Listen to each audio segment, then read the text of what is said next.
তুমি ন্যায়ের অগ্নিশিখা, তুমি জালিমের বিভীষিকা, তুমি সত্য পতাকাবাহী, তুমি মিথ্যের জবনিকা, তুমি উদয় লগ্ন রবি, তুমি নবযুগ বিপ্লবী।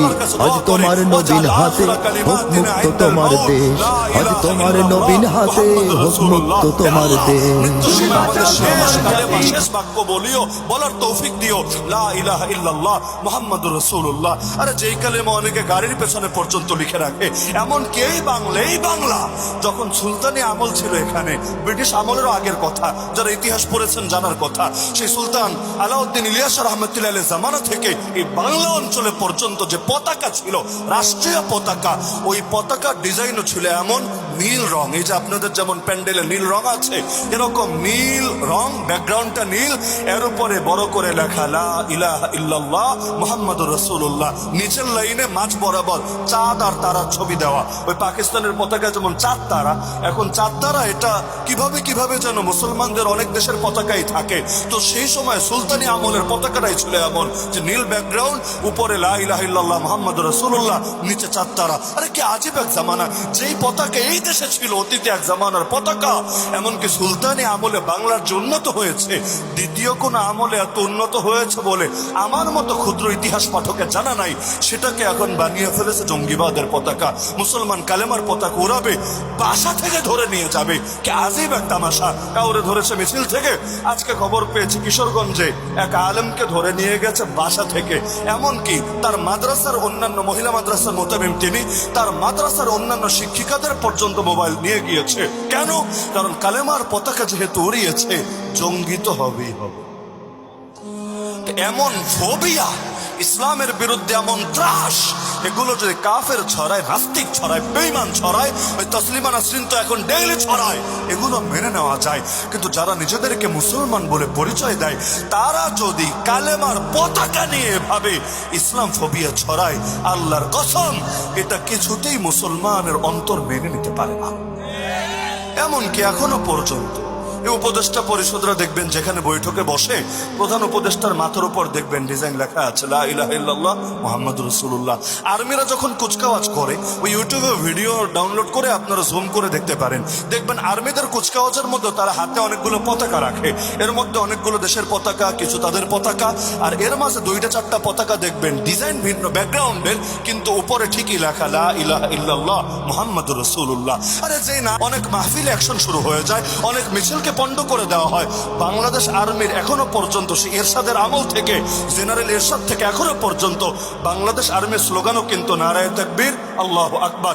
অথচ এই স্লোগান রাজনৈতিক মঞ্চে দেওয়ার কারণে পত্রপত্রিকায় বিতর্কিত স্লোগান বলে রিপোর্ট করা হয়, নেতারা পর্যন্ত এর বিরুদ্ধে অবস্থান নেয়। মানে ফাইজলামির তো একটা লিমিট থাকা দরকার।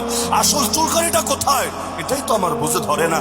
আরে যদি তোমাদের ব্যাকগ্রাউন্ড নিয়ে সমস্যা হয়, ব্যাকগ্রাউন্ড পাল্টানোর কথা বলো। যে কালেমা লিখে ব্যাকগ্রাউন্ড যদি সাদা হয়, তাহলে এটা তালেবান লাগে, ঠিক আছে বুঝলাম, তোমাদের কলিজা পড়ে।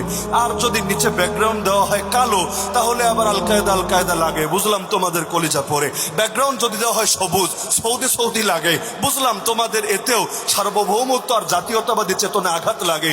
তো দুনিয়ায় রং তো খালি 3টা না, সাদা, সবুজ আর কালা না, রং তো বহুত আছে রে ভাই। কোন রং লাগবে বলো? পিঙ্ক কালার দিব, এতে খুশি? তাহলে ওটা অন্তত বলো, কি চাও ক্লিয়ার করো। তো কালেমার পতাকা নিয়ে কেউ যদি টিটকারি মারে, মুসলমান সইতে পারে না। এমনকি এতই যদি তোমাদের কালার নিয়ে ঝামেলা, তাহলে বলো যে বাংলাদেশের পতাকায় উড়াবি, এ লাল সবুজের উপর কালেমা লিখবি, তাও মুসলমান রাজি আছে। তো কালেমার পতাকারই যদি জঙ্গিবাদের পতাকা বলে চিহ্নিত করা হয়, প্রয়োজনে এই জাতি রক্ত আবার দেবে।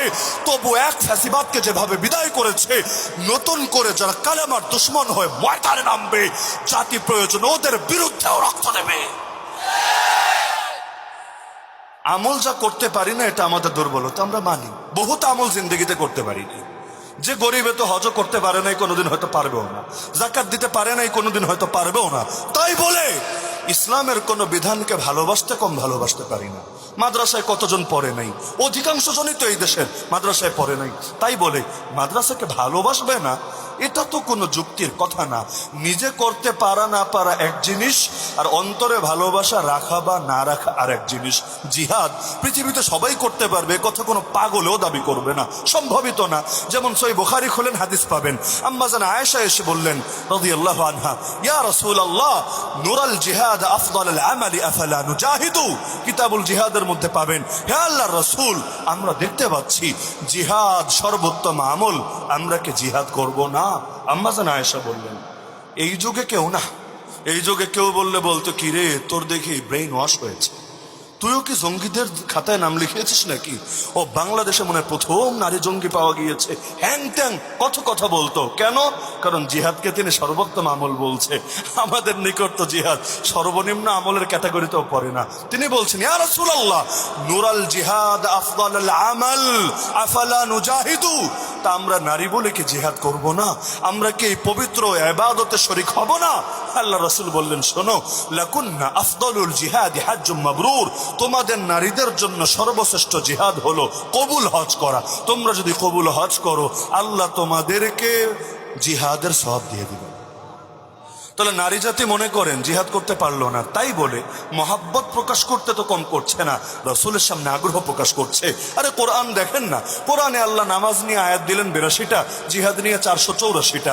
এমনকি ওই কেচ্ছা ঘটনা, বদর উহুদের ঘটনাগুলো সামনে রাখলে 600-র অধিক আয়াত। তো এত আয়াত যে আল্লাহ কোরআনে দিলেন, নামাজের চাইতে 4-5 গুণ বেশি আলোচনা করলেন। তো যে কোরআন পড়ে, কোরআন বোঝে, সেও তো আলোচনা করতে গেলে স্বভাবতই নামাজের চাইতে জিহাদ নিয়ে আলোচনা বেশি আসবে।